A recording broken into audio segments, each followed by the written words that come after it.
Ladies and gentlemen, for those that want to open a money market fund account or are looking forward to starting one, or perhaps moving from where you've been suffering like Egypt and move somewhere where you're going to have an easy time planning for your 2025, lakini haujui ni wapi, because people always ask which one is the best money market fund, which one is the best company in Kenya, which one should I join? That question haiwezi jibiwa tu na hii juu iko na best interest rate ama ni this one because iko sijui na nini na nini na nini. There are few things that you need to look at if you're making a decision, or rather when you are making a decision, to help you guide you towards the best place that you will have peace of mind. Cause kumbuka, unateseka kupata pesa, tena uteseke kudeal na company yenye nakupea headache.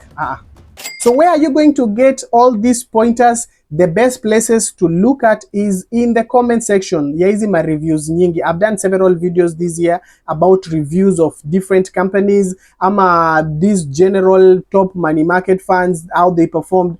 Ukiingia kwa comment section, you can always get answers to these things.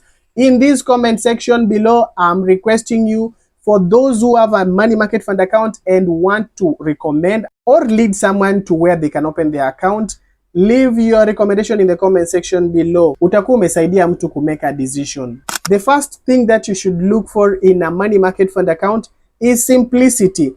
I've been around for 10 plus years in the industry, and most of these companies are so complicated from the point you open an account, from the part where you need to get your statement or even balance. So the opening process is completely complicated. The part where you want to get your statement, when you do your deposit, you don't even know whether the money got there or didn't get there.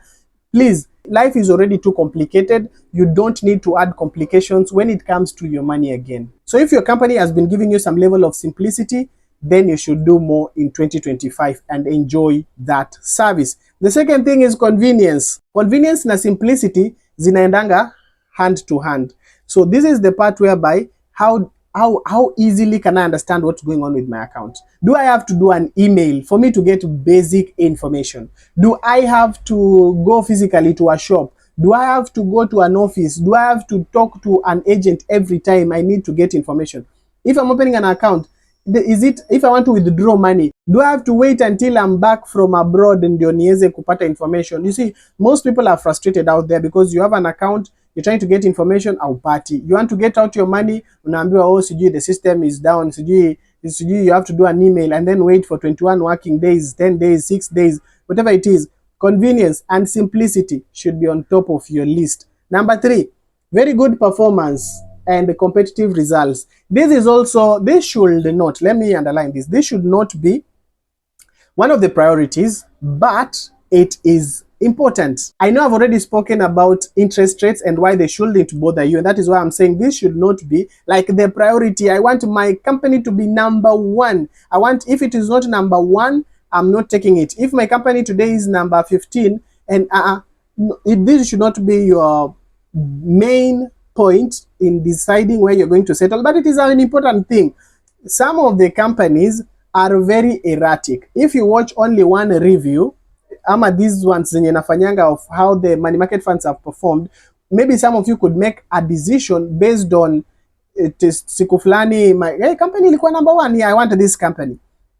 Kuja next week but one, hiyo company imetoka huko iko number 6, iko number 15, some companies are very erratic. So if you're going to make your decisions based on iko number 1, then tomorrow when it's not number 1, you're going to be disappointed. But always consider, that is why we do this every week review. Na kama hujafollow ama hujasubscribe, then you're missing out on this particular one. Itakusaidia ku make decisions.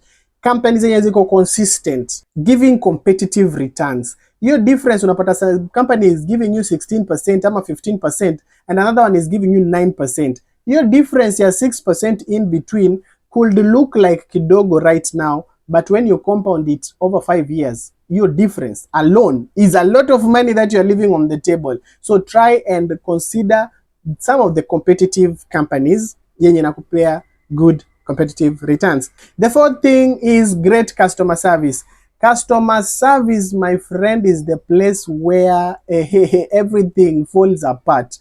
Unaweza kuko na all the convenience, very good returns, Lakini when you have a problem, unaikwa kwa bot, unatuma message, inarespondiwa ni bot, unajaribu ku reach out, haupati mtu. Those can be very frustrating moments. Hiyo, make sure you do not negotiate. Kama customer service lazima nitume email. Saizi we live in convenient seasons. Most of the companies right now have made it easy. It can actually be done over WhatsApp. Like, it is the communication mode of the day. Mbona nifanye email kuuliza my balance? Mbona nifanye email just because nimekuwa at a certain level? Why should I come to the office to see client service? Like, these things should be made easy. Bots are good. Easy autoresponders are good. Lakini press 1, press 2, press 3, press paka saa ngapi? My money, kuna mtu log into my account, I need it sorted haraka haraka. So great customer service should not be negotiated.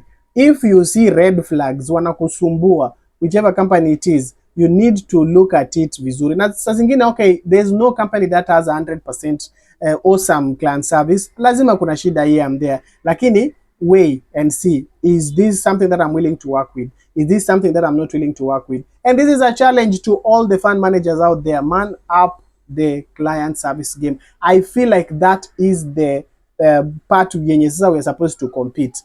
Company A, company B, company C. A client is supposed to consider in terms of client service, because safety, tushasema safety zote ziko safe. Kila company bora iko listed, bora iko licensed, all of them are safe. The service that we get is what should be the differentiating factor. Next is reliability. Are you going to be able to count on them? When you need your money, how long does it take for you to get it? If you're reaching out to their client service, are you going to find someone? As in, are they reliable? Can you count on them? You've given them your money. Are you going to get it when you need it? If you're looking for information, are you going to get it? And this brings me to the next point, which is communication. Are they communicating? Una deposit pesa, we ile tu notification unapata ni ile ya M-Pesa. Ile tu, ile like M-Pesa wanakuregeshea. Them, they don't write an email, they don't do an SMS. You start again following. Unaeka pesa, tena uende kwa ofisi confirm. Nitole statement. And last but not least, affordability. This could not be a question for some people because they are so moneyed, they are okay. But there are majority of us who want, anytime that I get something, anytime I get some income, I can choose to push this here and push that there. So tukue na ile place yenye, safe place yenye, nikiwa na 500 naweza top up, nikiwa na 1000 naweza top up, nikiwa na million ninaweza top up. So nisianze kupata restrictions that kama ni 200 hapana, because we want to get to a culture whereby even with the little we can still do something. So affordability also comes into play. Kuna companies make 100,000 your minimum. Okay, it is okay, it is not a bad thing. Lakini for majority of people, we need somewhere where it can be done with affordability and simplicity. So let us know in the comment section below where you've been investing in 2024 so that we may encourage someone to get better at it in 2025. I wish you nothing but the best, but go for the best.